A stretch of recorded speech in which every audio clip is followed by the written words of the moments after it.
नमस्कार।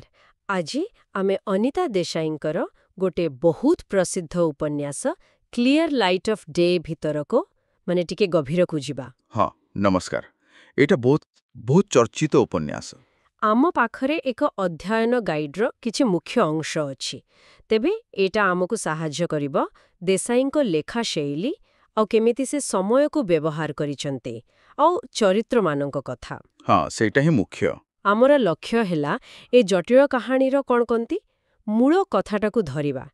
ए उपन्यासर गोटे खास कथा हेला एटा बोधे बाहर दुनिया कथा कम चरित्रंको मन भीतर कथा बेशी कोहे नुहे कि एकदम आउ सबुठु आकर्षणीय कथा हैला माने देसाई समय को केमती व्यवहार करछंती जेमती गोटे अलगा परिमाण एक चतुर्थ परिमाण भली। ओहो केमती देखंतु उपन्यास चारि भागरे अछि किंतु सीधा सड़क नुहे एमिति कि वर्तमान रु आरंभ हुए तापरे सीधा 1947 ग्रीष्म को जाए अच्छा तापरे पुणी पिलादिन को फेरे आउ शेषरे पुणी थरे वर्तमान को बा माने समय खाली आगो को जाउनी पछो को भी आसुछि। हाँ स्मृति भली जेमती आम मन काम करे ए जो आगो पछो हेबा कथा कहिले एटा पाठक को केमिति अनुभव कराए मते लागुछि एटा बोधुए आम निज स्मृति केमिति काम करे तार गोटे अनुभूति दिए आमे तो सब बेले सीधा लाइन रे मने पकाउनु।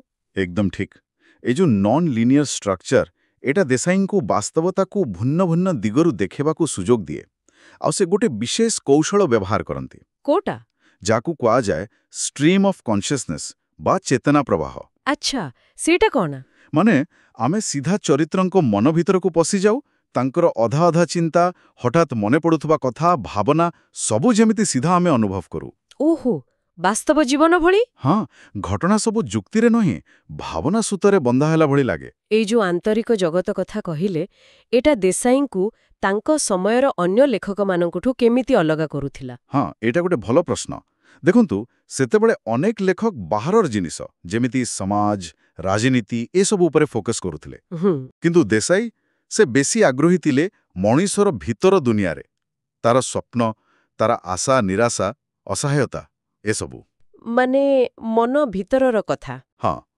से निजे थरे कहिथिले वास्तवता गोटे बरफ पहाड़ भली जार 10 भागरू भागे खाली ऊपर को दिसे बाकी 9 भाग पानी तले। बाह केते गभीर कथा। आउ से सेमिति चरित्रंकु बेसी पसंद करंती जो माने समस्ते जाउथिबा बाटरे न जाई निजर अलगा बाट बाछंती माने समाजर चाप विरुद्धरे गोटे बड़ ना कहि पारंती।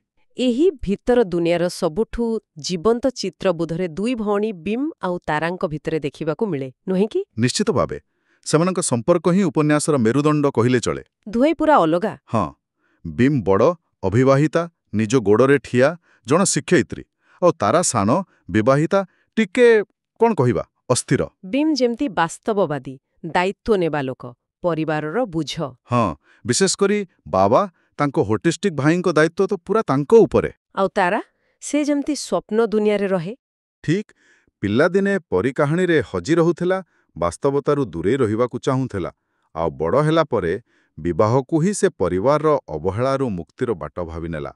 से लोधी गार्डन रो महुमाछी आक्रमण घटनाटा बापरे मने पड़िले एबे भी केमती गोटे अडुआ लागे। हाँ हाँ जेतेबेले तारा डरिकी बीम को एका छाड़ी पळेई गला केते छोट घटना किंतु सेथिरे तांको संपर्कर केते बड़ सत्य लुचि रहिछि। सत कथा तारार से पलायनपंथी स्वभाव आ बीमर से स्थिरता साहस पूरा स्पष्ट सेठी आउ तापरे से राजार चिठी। ओहो हाँ सेटा तो आहुरी बड़ कथा जेतेबेले से हैदराबाद रु लेखिला। हाँ से घरर मालिक आ बीम को सेही पुराना भाड़ारे रहिबाकू अनुमति देउछि बोली केते अपमानजनक। एकदम बीम को सेटा जो आघात देइथिला से अहंकार से असंवेदनशीलता से सहजरे भूली पारलानि से कथा किंतु मजार कथा हैला शेषरे तो तारा ही साहाय्य कला से तिक्तता कमेइबारे बीम को कहिला चिठीटा चिरी देबा पई। हाँ ठीक कहले एथरु जणा पडुछि सेमानक भितरे जेते राग अभिमान पार्थक्य थाउना काईकी